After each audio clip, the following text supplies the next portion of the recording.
I wasn't looking for trouble that night. I wasn't suspicious or jealous, or the kind of husband who snoops. All I wanted was to surprise my wife. But sometimes surprises don't go the way you imagine. Sometimes they tear your heart apart. It was a Friday evening, one of those dull, unremarkable nights when the week feels heavier than it should. I'd finished a long shift at the construction site and decided to pick up Maya's favorite takeout, spicy Thai curry, on my way home. We'd barely had time together lately. Her new job had her working late, and I missed her laugh, her little complaints about office drama, the way she'd curl up beside me after dinner. So I thought, why not show up at her office? Just a small gesture. Something to make her smile. I still remember humming in the car, tapping the steering wheel to some old Coldplay song as I drove toward the glass building where she worked. My chest felt warm with anticipation. We'd been married for 6 years. Not perfect but solid. I trusted her with every piece of me. That trust didn't last another hour. When I arrived, the office lights glowed through the windows like tiny stars. It was past 9 p.m., and the place looked mostly empty, except for a few desks still lit up. I took the elevator to the 7th floor, carrying the takeout bag in one hand, a soft grin on my face. The elevator doors opened with a quiet chime. I stepped out expecting silence. Instead I heard laughter, low, intimate, unmistakably flirtatious. Maya's laugh. And another man's. Froze mid-step. Their voices came from the break room at the far end of the corridor.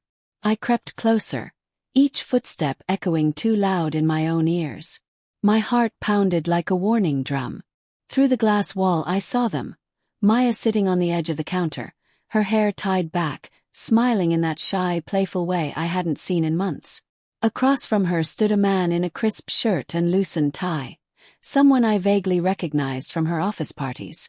Jason, I think his name was. He was leaning in too close. She wasn't pulling away.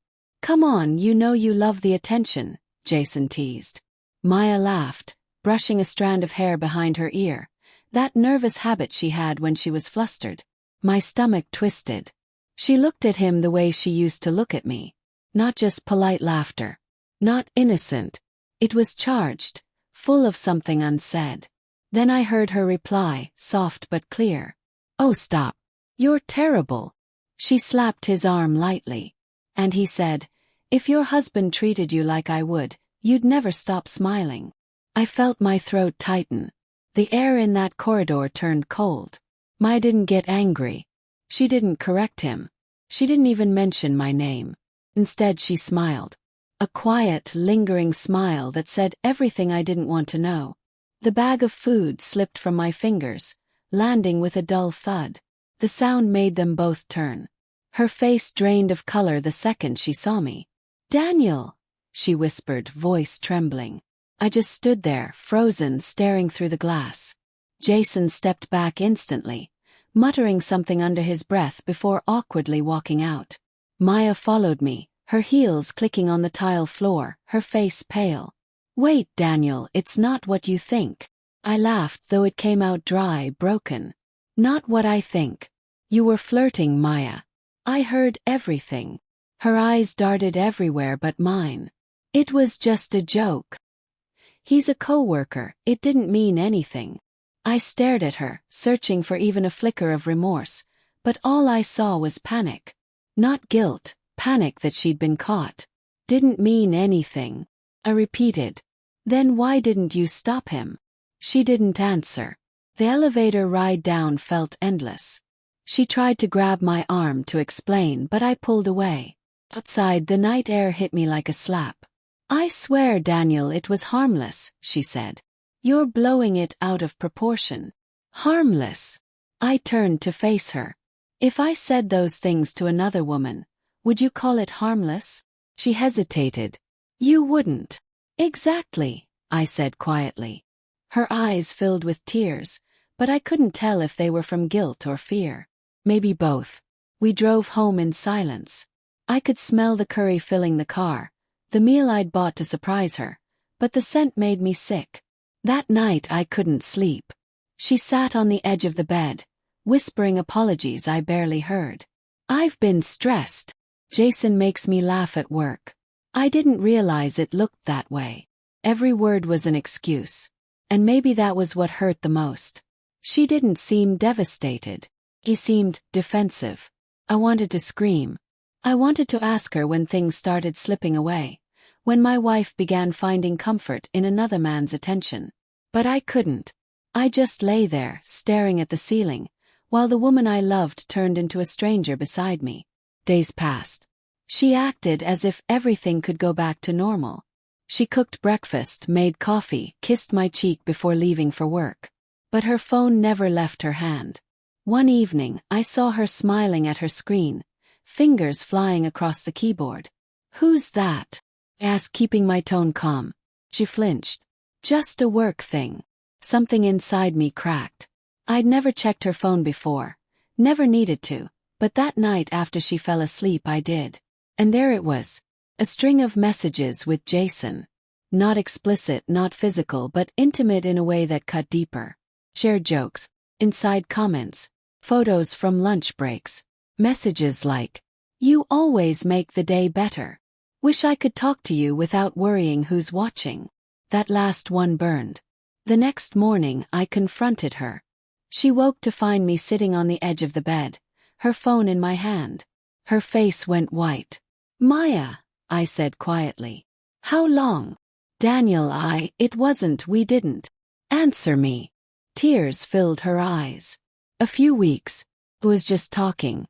"I swear, it never went further." "Talking," I echoed. "And that makes it better." She broke down then, sobbing into her hands. "I didn't mean to hurt you. I felt invisible, Daniel. You've been so distant lately, always tired, always working." He listened. He made me feel seen. Her words hit me like a knife. Because part of me understood. I had been working long hours. I had missed dinners. I had stopped saying little things that once came naturally. But did that justify betrayal? "Well, you could have told me," I said.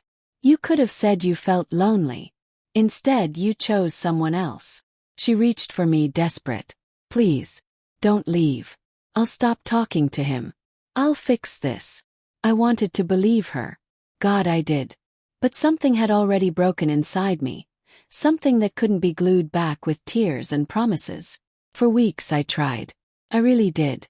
We went to counseling, tried to rebuild what was shattered. But every time I looked at her, I saw that night. The laughter, the look in her eyes when she smiled at another man. Trust, once cracked, doesn't heal evenly. She started noticing it too. The silence between us, the way I flinched when her phone buzzed. One night she said softly, "You'll never forgive me, will you?" I didn't answer. Because forgiveness isn't a switch you flip. It's something that has to grow, and mine never did. 3 months later she moved out. There wasn't a big fight. No screaming, no accusations. Just quiet acceptance. We stood by the door, her suitcase beside her, both of us knowing it was over. She looked at me with tears in her eyes and whispered, "I'm sorry." And for the first time I saw the woman I fell in love with. Raw, regretful, human. "I know," I said. "But sorry doesn't make it hurt less." She nodded, turned, and walked away. I spent the next few weeks in the echo of our old life. The empty house, the smell of her perfume still clinging to the pillows. Sometimes I'd pick up my phone and almost text her, but I'd stop myself. Because the truth was, I missed her. Not the version that betrayed me, but the version I used to know. And yet, every time I closed my eyes, I saw her laughing with him. Some things once seen can't be unseen. Months later I ran into her at a coffee shop. She looked smaller somehow, quieter. We exchanged polite smiles. "How have you been?" she asked softly. "Better," I said truthfully. She nodded, tears glimmering in her eyes. "I'm glad." There was a pause, the kind that carries all the words two people never said. Then she whispered, "You were a good husband, Daniel. I just didn't realize it until it was too late." I looked at her, really looked, and realized I didn't hate her anymore. The pain had dulled into something else. Acceptance, maybe even forgiveness. "I hope you find what you're looking for," I said. She smiled faintly, And for the first time in a long while I felt peace. As I walked out into the evening air, I thought back to that night. The laughter behind glass, the moment everything changed. I'd lost something precious, yes. But I'd also found something I didn't expect: clarity.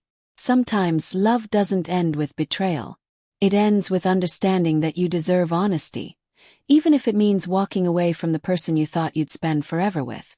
And as I watched the sunset paint the sky gold, I whispered to myself, never again will I confuse comfort with love.